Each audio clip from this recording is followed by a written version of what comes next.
Nasa kote na ng mga otoridad ang sospek sa pamamaril sa isang empleyado ng Meralco sa Cavite dahil sa away sa kalsada.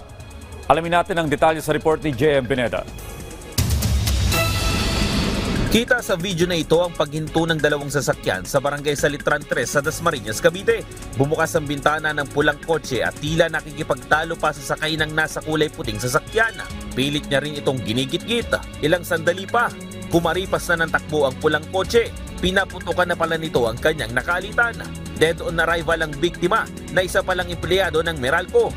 Base sa investigasyon ng PNP Cavite, road rage ang posibleng pinagmula ng pagbaril ng sospek sa biktima. Sinundan ng biktima natin yung suspect hanggang sa nagkagit-gitan sila at doon sila nag-aabot sa may kusan yung insidente nangyari po.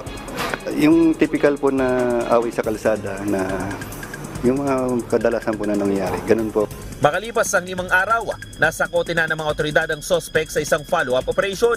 Isa sa ilalim ngayon ng sospek sa mas malalim na investigasyon kung saan kabilang na dyan ang pag-alam kung bakit may hawak na baril ang sospek kahit pa hindi ito parte ng trabaho bilang driver. Siya po ay nagtatrabaho bilang driver sa isang tao dito sa Dasmariñas. Yun po, parang yung araw na yun papasok siya doon sa trabaho niya bilang driver. So nagkataon nga po ito na ito ang nangyari. Politiko yung tao, sir? Yun po ang tatanong natin sa yun po ang patutunguhan ng natin investigation kung anong personality po ng kanyang pinagtatrabahuhan. Driver security guard ba siya? Driver lang po, driver.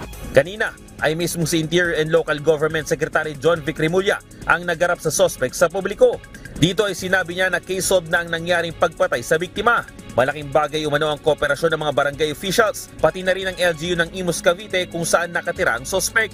Mismo nga kapitan umano ng barangay ang nakipag-ugnayan sa mga pulis at itinuro ang kinalalagyan ng sospek. Yes, if the local government and the PNP work together, marami tayong malulutas na problema. Sa panahon nito, nakita mo ang mayor at ang governor at barangay captain, yung tatlong sangay ng local government nagtulungan para makuha ang suspect agad.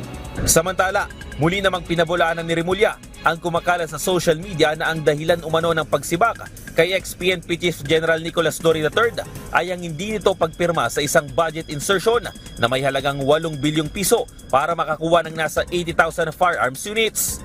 Ang kalihim daw kasi mismo ang nagrekomenda kay General Torre na pag-aralang mabuti ang pagpirma sa request dahil isa itong congressional insertion. Kami na ni Chief Torre naman, as I told you, we have a great relationship.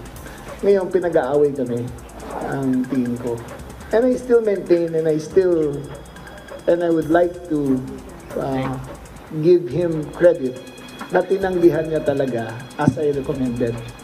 So yung pinakitang hindi siya nakapirma, that was a NAPOLCOM resolution, entirely different from the purchase. Wala talaga. So General Torre did not do anything wrong. Nag-cooperate siya sa akin, nag-confirm siya. Okay kami dun sa issue niya. J.M. Pineda para sa Pambansang TV sa Bagong Pilipinas.